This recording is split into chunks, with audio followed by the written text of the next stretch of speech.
आज हम लेके आए एक ऐसा टॉपिक जो अमूमन आम लोगों में या एक्सपर्ट के बीच में चर्चा होने से बचता है, क्योंकि जो बजट जो पिछले कल 10 जुलाई को 11 बजे माननीय दिया कुमारी ने जो रखा था राजस्थान विधानसभा में, उससे चर्चा हुई। स्कीम योजनाएं बहुत बेहतरीन बजट था, लेकिन इसमें जो आर्टिकल्स जो मैंने पढ़े, आर्टिकल्स मैगजीन और जितने भी न्यूज़पेपर, उनमें जो प्लस और माइनस मुझे लगा, जो मैं आपको डिस्कस करने आया हूं, ताकि आपके कहीं आप जाओ तो वहां पर डिबेट का हिस्सा बन पाओ, आपके नए विचार आ पाए, क्या इस बजट के प्लस है क्या माइनस है। इसी की चर्चा के लिए ये वीडियो, छोटी वीडियो मैंने बनाने जा रहा हूं। तो बात करते हैं इसके प्लस क्या क्या है। इसमें सबसे बड़ा प्लस मुझे दिखता है कि सेंटर की जो स्कीम है वो स्टेट की स्कीम से कहीं ना कहीं कोऑर्डिनेशन बैठता है, समन्वय दिखता है कि सेंटर की जो जल जीवन मिशन है नल और राजस्थान की जो हर घर नल से जिनकी जो स्कीम है, उन दोनों में समन्वय दिखता है, कोऑर्डिनेशन दिखता है, ताकि वो ग्राउंड पे इंप्लीमेंटेशन होगी। आपने एक पढ़ा हुआ इकोनॉमिक्स में टॉपिक आता है ट्रिकल डाउन इफेक्ट, यानी ऊपर जो पैसा निकलता है वो जमीनी स्तर तक पहुंच रहा है नहीं पहुंच रहा है, उसी की बात इस बजट में की गई है। जो सेंटर से जितना भी पैसा निकलेगा और राज्य का पैसा दोनों मिलाकर क्षेत्रीय ग्रामीण या जो निकाय होते हैं वहां पहुंचेगा और इंप्लीमेंटेशन या लागू हर स्कीम का लागू होना तय माना जा रहा है। दूसरा इसमें देखा गया है कि जो बजट एलोकेशन हुआ है हर एक फील्ड को, वो कहीं ना कहीं नाप तोल के किया गया है। जैसे नरेगा के लिए, जैसे ग्रामीण क्षेत्रों के लिए, जैसे इंडस्ट्रीज के लिए, जैसे एमएसएमई के लिए, छोटे से बड़े, गरीब के लिए, किसान के लिए, युवाओं के लिए, सबके लिए इसमें अच्छे अच्छे पैकेज थे। तो ये माना जा सकता है कि एक बैलेंस बजट था। तो दूसरा पॉइंट क्या निकल के आता है, एक बैलेंस बजट था सबके लिए, सब क्षेत्रों में। तीसरा देखा जा सकता है इसमें जो पेपर लीक जो समस्या पहले थी, जो गहलोत सरकार के समय में जो समस्या थी, उनको कहीं ना कहीं प्रॉब्लम को सोल्व आउट किया गया है। चाहे वो पेपर लीक से संबंधित हो, चाहे करप्शन से संबंधित हो, चाहे वो क्षेत्रीय सुरक्षा से संबंधित हो, चाहे ग्रामीण निकाय को फंड ना मिलने की समस्या हो, इन सारी समस्याओं को करते हुए इनको एक मूल ढांचा या एक सोर्स दिया है कि इनको ये सब निपटारा हो जाएगा। ये हुई प्लस की बात है। अब माइनस की क्या बात है कि माइनस क्या क्या हो सकता है। सबसे पहला, अरे यार सरकार इतना पैसा खर्च करी, पैसा लाएगी कहां से।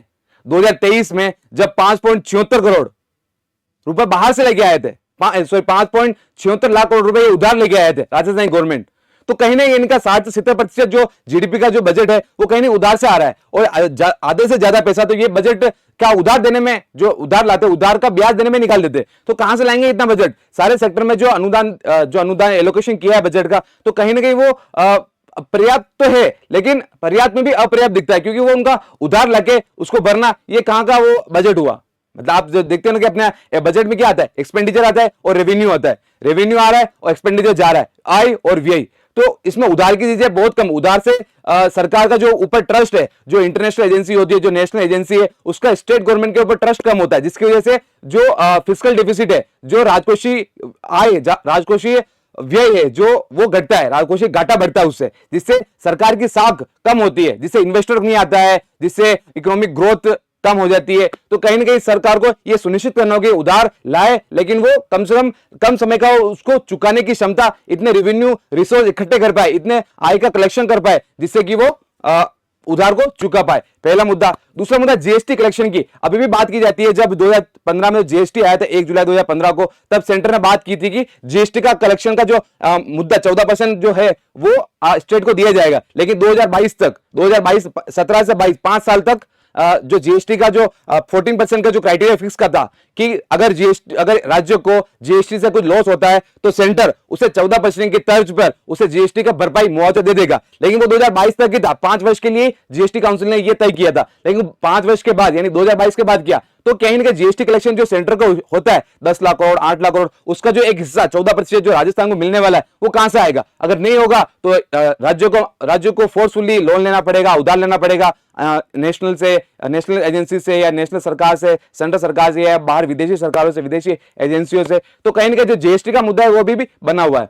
फिर तीसरी बात आती है कि स्टेट और सेंटर का कोऑर्डिनेशन। कुछ चीजें होती है जो स्टेट और स्टेट के बीच में, जैसे कि चंबल का विवाद हो गया, नदियों का विवाद होता है, कावेरी का, कृष्णा का, ये जो इंटर स्टेट के विवाद होते हैं, चाहे बॉर्डर से संबंधित हो गए, चाहे क्षेत्र इधर से उधर हो गए, या नदियों संबंधित, नदियां तो जानती नहीं कहां से बहना है, वो तो इंटर स्टेट ही बहती है, अंतरराज्यीय बहती है। तो कहीं ना कहीं जो मुद्दे है, चाहे रिवर के, चाहे बॉर्डर डिस्प्यूट, चाहे वो जो ट्रेड का हो गया, लेन देन होता है, वो सारे मुद्दे वो सेंटर और स्टेट के बीच में जो कोऑर्डिनेशन है उसको खराब करता है। क्योंकि जो हरियाणा में, दिल्ली में, इसके आसपास जो सरकार है वो कहीं ना कहीं अलग, बीजेपी से अलग हटके सरकार है, तो कहीं ना कहीं वो मुद्दा सेंटर और स्टेट के कोऑर्डिनेशन के बीच में जम जाता है।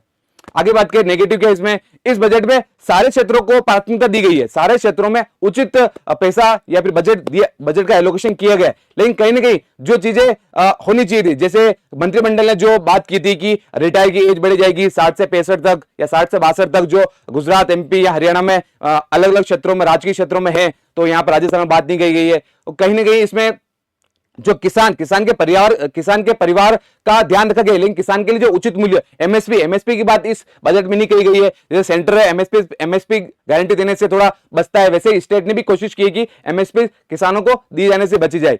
तो ये कई मुद्दे हैं जो अभी भी बाकी है, जिनको सरकारों को, समाज को और सामान्य व्यक्ति को बैठ के एक पार्टिसिपेशन करके, लोकतंत्र क्या है, लोकतंत्र यही है, सबका पार्टिसिपेशन, यानी सबका प्रतिनिधित्व होना चाहिए। सब बैठ कर अगर सारे स्टेक होल्डर बैठे तो वो कहीं ना कहीं समाधान निकल सकता है। जैसे मोदी जी कहते हैं कि हर चीज का समाधान कूटनीति या फिर बातचीत से होता है। जैसे रशिया यूक्रेन वॉर पे अभी रशिया गए थे, उसमें भी यही कहा था कि बातचीत और कूटनीति से कब से सारी समस्या का समाधान निकल सकता है। तो ये था प्लस और माइनस बजट का, क्या क्या हो सकता है। इस पे आपका क्या ओपिनियन है, कमेंट सेक्शन में प्लीज बताइएगा। और इससे रिलेटेड आपको क्या लगता है इस बजट में युवाओं के लिए, किसान के लिए या फिर टूरिज्म या महिलाओं के लिए, जो सेंटर के 4 पिलर है उनके लिए राजस्थान सरकार ने इस बजट में क्या क्या किया है, सब कमेंट सेक्शन में बताइएगा। और आज के लिए इतने रखते हैं, मिलते हैं नेक्स्ट वीडियो में। थैंक यू, जय हिंद।